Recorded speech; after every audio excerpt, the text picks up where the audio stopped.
Part 4, KLF. The KLF videos will never end. And whether or not you guys enjoy that, I don't know. I was looking at the analytics for my KLF videos this week, and they are not good.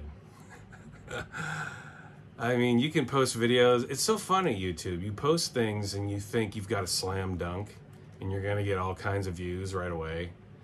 And it just falls flat. Hardly anybody watches them. And then I'll put zero thought into a video and I'll just fart it out in a half an hour and I'll be done with it and I'll get thousands of views on it. I just have no idea. I have no clue what's going to hit and what's not going to hit. I guess that's just like music, right? It's a crapshoot. Like, is this going to be popular? I think it will be, but it's not. Or, this is crap. There's no way this is ever going to be popular. And then it becomes a huge #1 worldwide smash. Anyway, the cool thing about KLF, there are many cool things about the KLF, but one of the many cool things about YouTube is like things catch on later. I've noticed like I post some videos that just don't have it. They don't have any viewers initially, but then all of a sudden, like 3 or 4 or 6 months in, all of a sudden they get this traction and they get a lot of views. So I'm hoping that happens with the KLF. And also, you know, I take it as my own personal failure. I'm doing something wrong, I think. If people aren't checking the KLF videos out, I'm doing something wrong. So until I can figure out what that is, I'm only going to talk about 2 records tonight. And I'm going to need the full half an hour to do this. These 2 records are just, one of which is just one of my all-time favorite records, period. You know, considering all genres, it's one of my favorite all-time albums. And the other one, I think, is a very underrated gem in the pantheon of ambient house music. And these 2 records, I think, one is more purely ambient. I think the other one is ambient house. In fact, it could be argued that it is the first ambient house record, predating the first Orb record, which Jimmy Cauty was a part of. He was part of that first Orb record. And a lot of people like to look back at that first Orb album and think that was the beginning of ambient house in album form, not single 12-inch form, album form. I have a record tonight, I think, that's going to argue that point very well, in fact. And these are the 2 records I'm going to discuss. Now, you KLF fans know these are heavyweights of ambient music right here. Absolute heavyweights. This in particular. Now, we know this one, right? This one needs no introduction. And I'm going to talk about this after Space. But this is Space. Okay? This actually came out after Chill Out. It comes with this. But these both came out in 1990. And this is Space. Jimmy Cauty's Final Frontier. Oh, yes. And this is Jimmy Cauty alone. Old Bill Drummond had nothing to do with this one. And this came out on KLF Records. Before I get into the music, we will just behold at the cover. Very cool cover. I don't know, the planet, I always thought the planet was kind of fashioned like an eyeball, and the spaceman is the pupil. Some psychedelic imagery. The album, it does sound psychedelic too. The synthesizers are very, even in 1990, the synthesizers had a very retro psychedelic sound. Yes. And if you notice too on the cover, I'll get real close. Right here you see the KLF logo. See that? See a KLF shirt. KLF. 1990 was a big year for the KLF. They just kept gaining momentum. It was a beautiful thing. It's hard to describe, you know. And yeah, unless you were there, it's hard for me to describe, at least. It's hard for me to articulate how magical this music is. And nothing sounded like this. Nothing. And even to this day, nothing really sounds like this. But put yourself back in 1990 if you can. And picture this music coming out, like you're just getting your mind wrapped around all the other stuff that's coming out, and then this drops. And this is arguably the first ambient house album. I think that an argument could be made. I'm saying arguably, all right? Ambient house, if you know, I assume most of you are aware of what ambient house is. KLF fans certainly are. But if you're new to all this stuff, ambient house is basically just ambient music with a beat, you know? Like the beat doesn't have to be demonstrative. It doesn't have to be it doesn't have to be continuous. But if it's housed in that acid house vein, that acid house spirit, you hear the synthesizers and the beats come in once in a while. You hear the Rolands rolling around. You know, this is one of the first times that happened. And I think this is a supremely underrated record, Space. By the way, this is bootlegged very often. A very simple way to know if this is not a bootleg is right here, the barcode. As far as I know, I think that's pretty much it. That used to be the telltale sign. I don't know. Maybe it's been bootlegged since with a barcode. I don't know. But this was never re-released. I mean, just like all KLF records, you know, I think this got one press and that was it. One and done. But I've heard that the bootleg is not great. You'd probably want to avoid that. Now, this copy I have is a promo. So it's got that KLF sleeve. It's white, boring white labels. And got the KLF sleeve. You've seen, if you've watched my past videos, KLF always release their promos in these promo KLF sleeves. It's got their little logo on there. And there's a press release, as I alluded to before. I'm going to pull it out here. I will read the press release, and then I'm going to get into the music itself. Here's the press release. I don't remember where I got this. I mean, I think I got it through one of my DJ pools, my record pools. It would explain this and the fact that it's promo. And I've seen copies of the regular release, and it's the same cover.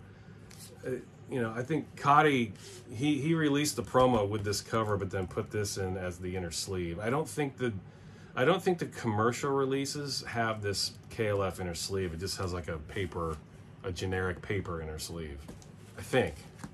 I remember seeing another commercial release that was not the bootleg, and it had a paper inner sleeve. July 6th, wow, okay. July 16th, 1990. You want an exact date? You date maniacs? There it is. July 16th, 1990. Almost 33 years ago to the day.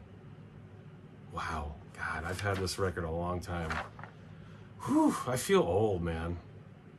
God damn, 33 years ago. I've been listening to this very record for 33 years. That's crazy to me. I will read the, you want me to read the press release? You do? Good, I will. Space by Space, release date, 16th of July, 1990. Distribution Girl, Part 5, June 1990. The party is over. What is left of the E generation have all gone off to Glastonbury.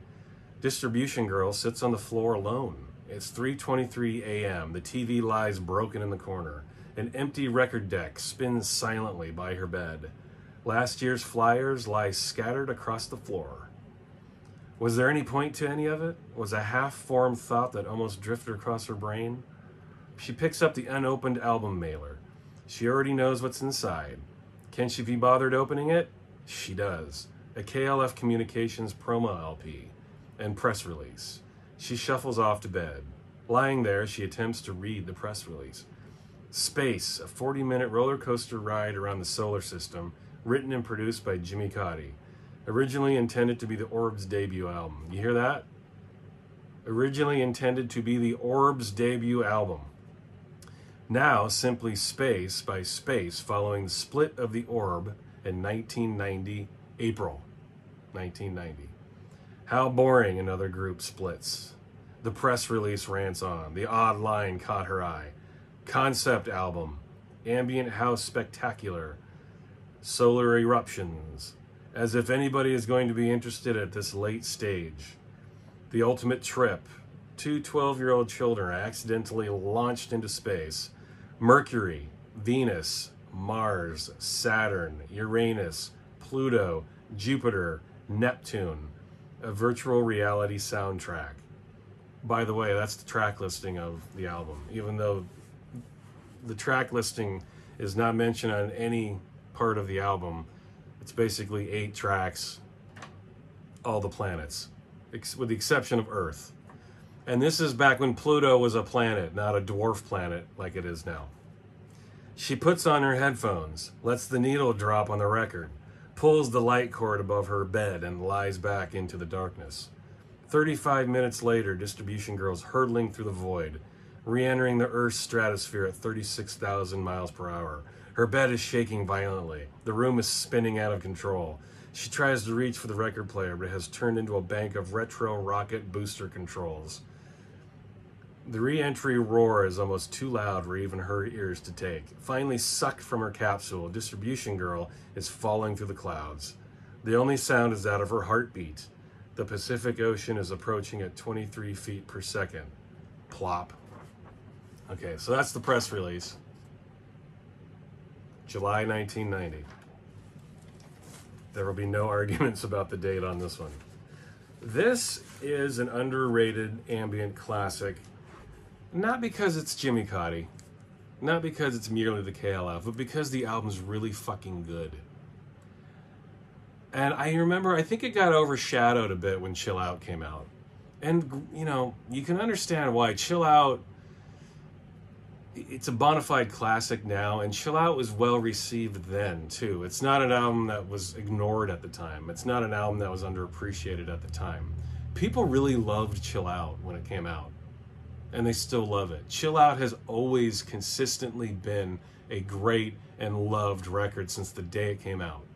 This, I feel like, maybe is gaining a little bit of steam now. It's taken a while for people to warm to, but this is an excellent record. And you just heard the press release. This was supposed to be the Orb's first album. Cauty and Patterson got together, and Patterson had a lot to do with Chill Out as well. He had to do with those sessions. He was part of those sessions. But yeah, Cauty and Patterson were together as the Orb initially. And as I mentioned in the last video, they did do one song on Adventures Beyond the Ultra World, the Orb's first album. It's the long song at the end, The Huge Ever Pulsating Brain. That's a Cauty and Patterson track, and some other people are involved too. But this doesn't sound anything even like that. This is a very minimal ambient album, mostly. It's the side one, it's one long track, like Chill Out. It says it's 8 songs, but it's, you know, it's more or less just one long continuous track. And it's pretty minimal. You hear samples come and go. What's the, you know, what's the movie, oh God, Robert De Niro, The Mission. You hear the theme song from The Mission kind of flit in and out. It's a really great soundtrack too. Ennio Morricone does it. If you don't know what I'm talking about, go Google, or don't Google, YouTube the main theme for The Mission. It's a 1985 Robert De Niro film. The film's pretty good. It could have been better in my opinion, but good movie, amazing music. He brings that theme in here. It's a really haunting, heartbreaking melody. So it gives the album more weight as it's kind of floating along in space and being minimal. He'll bring in these samples, like a lot like Chill Out, you know. Chill Out does that in a great way. Some really interesting samples on here, and when you flip it over too on the B side, at the beginning there's a track. I think it must be Uranus, and that's not code for anything, by the way. I think there's a beat that comes in on Uranus. It's like a house beat, thus making this an ambient house record. It's pretty simple, really. You have an ambient record with some beats on it, it's an ambient house record, really. But that didn't happen a lot back then. It really didn't happen at all. That's why this is arguably the first one. I would urge any of you to revisit this if you've heard this before and You sloughed it off, or maybe didn't think it was as good as Chill Out. I don't think it has the emotional import that Chill Out has. I mean, few records do, but this is very good.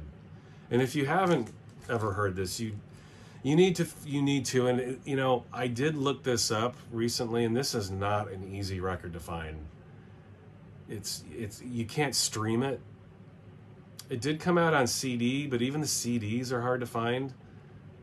This is a hard record to track down, man. It just is. It's been bootlegged, but the bootleg doesn't sound very good. I have heard it before, and it was not good. So if you have the means, track this original issue down and check it out. It is a very underrated ambient album. And quite frankly, one of the best ambient albums I've ever heard. Jimmy Cauty, Space. Now, what can you say about this? Let me take it out of its sleeve. What can you say about this record? I will attempt to try. My words will fail me, so forgive me, please. This is a preemptive apology for my complete and utter inability to verbalize what this record means to me personally. This is, quite frankly, in my humble opinion, the greatest ambient album of all time. This is, I mean, I'm counting Brian Eno, I'm counting the Orb, I'm counting Tangerine Dream, I'm counting Global Communication, all of the great ambient albums. I'm counting anything DJ Sprinkles has ever done. I'm counting anything Biosphere has ever done. This is the greatest ambient moment in history. Right here. Now, unfortunately, this is also not an easy record to find. This is even harder and more expensive, I think, to track down than Space. This has been bootlegged. In fact, a friend of mine bought a bootleg a few years ago. I think it's on clear vinyl. And he said it's pretty good. He said it sounds pretty good. So if you can find that reissue, that bootleg, I've heard it's pretty good. So you don't necessarily have to go out and find this. This is on Wax Trax. I have the American edition. I don't know that I ever have, or I have the UK edition. I don't know that I've ever seen it. You know, I got this at the time. It's still got the hype sticker. Got the Wax Trax logo down here. And this is a beautiful press, man. It's got a very unexciting, you know, it's just got a paper inner, and nothing too exciting. I think this must have the wax. Oh, that's right. It's got this. Wax Trax stopped doing the full catalog in the late 80s, early 90s, I think, just to save money. Wax Trax had a lot of financial issues back then. They started doing the postcards. Still has the postcard. It's such a beautiful album. You know, it's an unexciting looking release. Nothing too groundbreaking about how it looks. It's a simple label. Did I show the Space label? Oh, that's right. It was a white label. This is almost a white label too. You got your Wax Trax logo here. This, again, I can't speak to the bootlegs, but a friend of mine has, and he says it sounds good. This is a fantastic pressing, man. I mean, it sounds, the music's very quiet, as you know. It's an ambient record, and there really aren't any beats on. There's a very small portion of this whole album. This album's about 44, 45 minutes long. There's one small portion where Last Train to Trans Central pops up here, and a beat comes in for like, I don't even know if it's for a minute, and it goes away. This is pretty much a pure ambient album. You got the sheep, and this was released in February of 1990. Okay, I think. All right, if you need to correct me, do it politely, will you? February of 1990, pretty sure. No track listing on the sleeve. Actually, I'll have to. The track listing's on the record itself. But this was devised. Cauty and Drummond were driving through America, and this was meant to. Well, they weren't really driving through America, but this was part of the concept of the album. they were driving through America in their minds, and this was the soundtrack to their trip through the South of America. This is what they thought it would sound like if they were doing that. That was the concept behind this. And it's just, it's such a beautiful and perfect marriage of ambient, electronics, and old soul music. Like, I think a lot of the heart and soul of this album comes from these samples that just kind of flit in and out of the background. It's almost like it's subconscious. It's almost like a dream. This whole album's like a dream. And I don't mean that in a figurative sense. I mean that I mean that in the sense that you're, well, no, I guess I do mean that in a figurative sense. Like you lay down and you close your eyes and you kind of drift off to another space. That's what it sounds like. It's hard to describe. I'm sure most of you watching this video have heard this album. If you haven't and you like ambient music, I mean, man, I envy you because you still get to hear this for the first time. A really beautiful album. Lots of samples going on. You hear, they're random. Like you hear Acker Bilk at the end. I mean, that's what really tugs at your heartstrings. You hear that Acker Bilk song at the end. It's like, oh my God! It just, everything that came before it, all of a sudden, just out of the blue, gets tied together so perfectly. And there's no vocals or lyrics on any of this. It's all instrumental. But there's so much emotion evoked through the music itself. I would argue that this album has more emotion and soul for a record that doesn't have any lyrics in history. It's heart-wrenching album. In a good way, of course.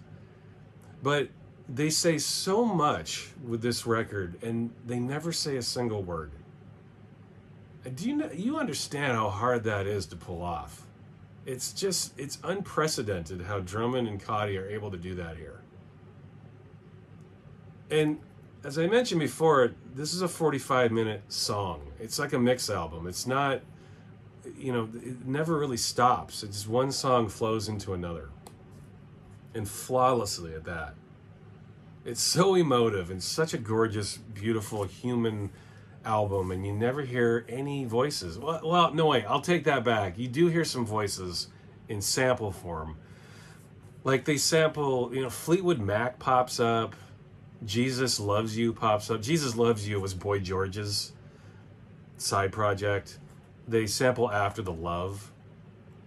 And just that sample, you hear Boy George in the background, like a ghostly voice saying, "After the love is gone." That's a heartbreaking lyric in itself, in the right context. And the context that's right is right here. It makes that song way more powerful than Boy George's original ever was, in my opinion. And, oh, Elvis. They sample Elvis Presley in the Ghetto. And now, in the Ghetto, in the Ghetto is what it is. If you've never heard it, you should go listen to it. It's very literal. He's singing about a family living in the ghetto. But they bring it with the slide guitar, too. Bill Drummond, I can't remember the slide guitarist. Actually, there's some credits on the sleeve here. I'll read that. But there's a slide guitar that comes in and out of this album that's heartbreakingly good. Beautiful stuff. And you hear that coming in and out of the entire album.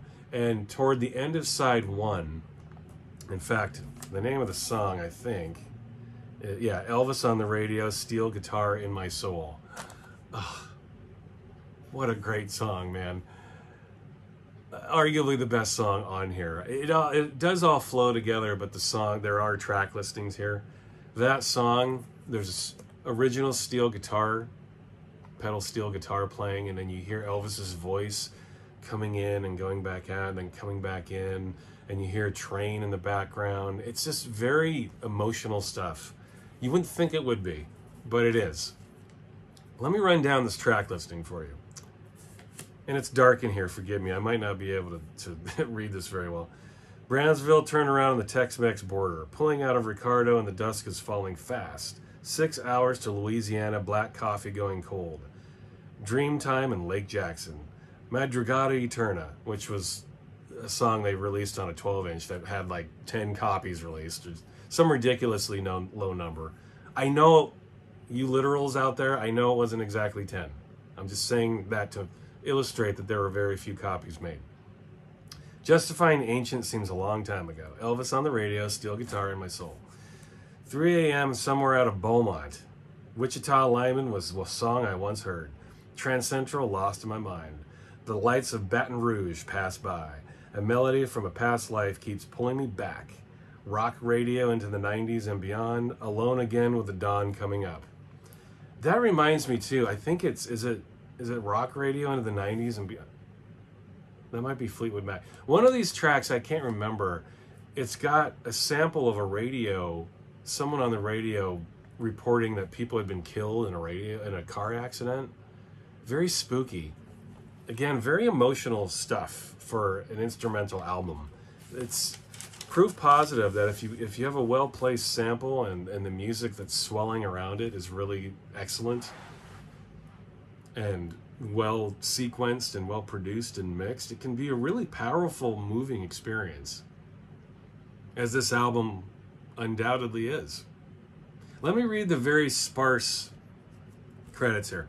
The KLF would like to thank Evil Graham Lee. That's the pedal steel guitar player, right? Graham Lee. Yes. Elvis Presley, Nick Kohler, Jesus Loves You, Boy George, Fleetwood Mac, Acker Belk, and all other communicators around the world who contributed to this album, recorded live at Trans Central, composed, compiled, and collated by the KLF. This was an extremely important part of the KLF's history. For a band that didn't seem to enjoy releasing albums, in fact, you can date this back to when Bill Drummond was producing Echo and the Bunnymen in the early 80s. He tried to convince the Bunnymen that it was not a good idea to release albums. He just wanted them to be a singles band. Bill Drummond has always been a big, huge singles guy. Obviously, I mean, the KLFs, the vast bulk of their output were singles. They only had 2 albums, this and White Room. So, you know, for a band who only had 2 albums and have as much mystique about them as they do, forget about the White Room. This is their crown jewel release.